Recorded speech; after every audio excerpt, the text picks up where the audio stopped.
Tonight, after a breakthrough year for America, our economy is growing and creating jobs at the fastest pace since 1999. Our unemployment rate is now lower than it was before the financial crisis.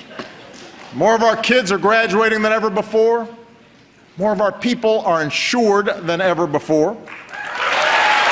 And we are as free from the grip of foreign oil as we've been in almost 30 years. The world is experiencing a weak economy, but the American dollar is fairly muscled up. We're told by numerous numbers and experts that the job picture's overall better. We're all making more money. The future's bright, and it's all due to the policies, some say, and leadership of Barack Obama. So without being accusatory or demeaning to the possibility, what's the truth? Could this turnaround have been the same with almost anyone in the White House? He usually joins us from the remote and mystical land of Chicago. We're proud to have him in our studio today, not only for a touch on dollars, but also he'll join us later in the arena from the Society to Advance Financial Education. Welcome, Steve Beaman. Steve, it's a pleasure to have you here. It's nice to be on with you live. Wonderful. Now let's get right to this, because I have one article in my hand says Obama takes credit for economy. Here's another. The GOP should stop lying about Obama's economy. Here's another. The GOP has got it all right. Obama is wrong. Please, Steve, make some sense of this. Could this have been done without Barack Obama in the White House? In a nutshell, I think the vast majority of the credit for our recovery has to go to the Federal Reserve, external of the government. And the reason for that, after the collapse of 2008-9, Ben Bernanke, in a very controversial move, did the opposite of what they did in 1929. He opened the floodgates for money.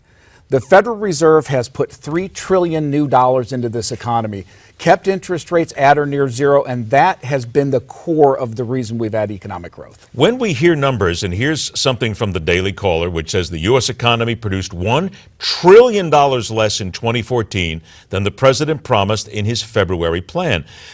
But wait a minute, the White House doesn't talk about this. The White House doesn't mention $1 trillion. Are they simply just glossing over, when the president goes out there and makes that sort of an announcement, any of the realities of the numbers? Well, clearly, if you're a politician, the last thing you want to do is take blame for anything, and you want to take credit for everything. And in this case, I think the president is not without blame for some of the problems. I think the Affordable Care Act slowed down small business growth precipitously.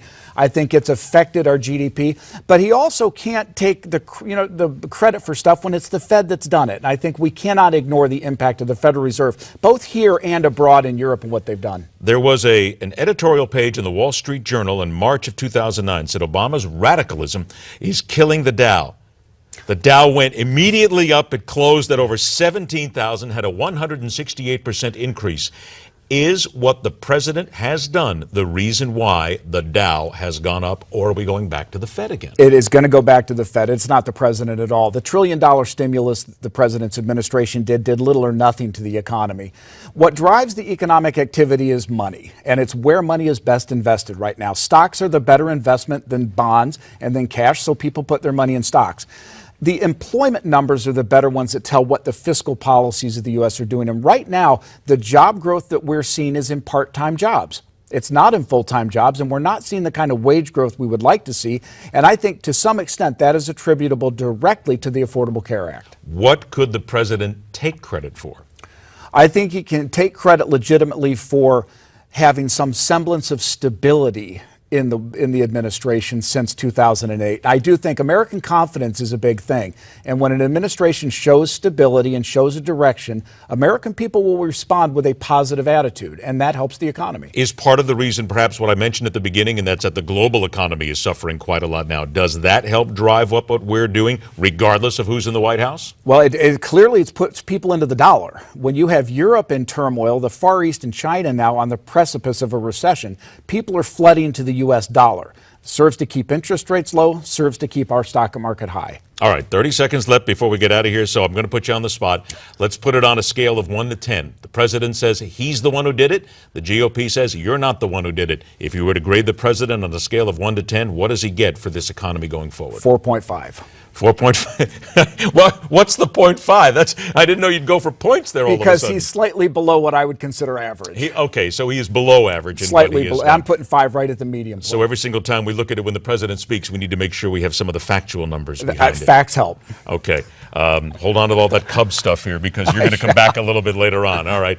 Steve Beaman, he's going to join us a little bit later on when we go up to the arena coming up in the second hour. Now, we have all seen it. We've all given it our immediate approval. Yet what is the reality of life after checking the specific box under terms of agreement? And how helpless does it leave you? This also comes down to your email addresses being given to retailers and what happens to them when the retailer goes out of business. That and so much more when we continue right here on MidPoint.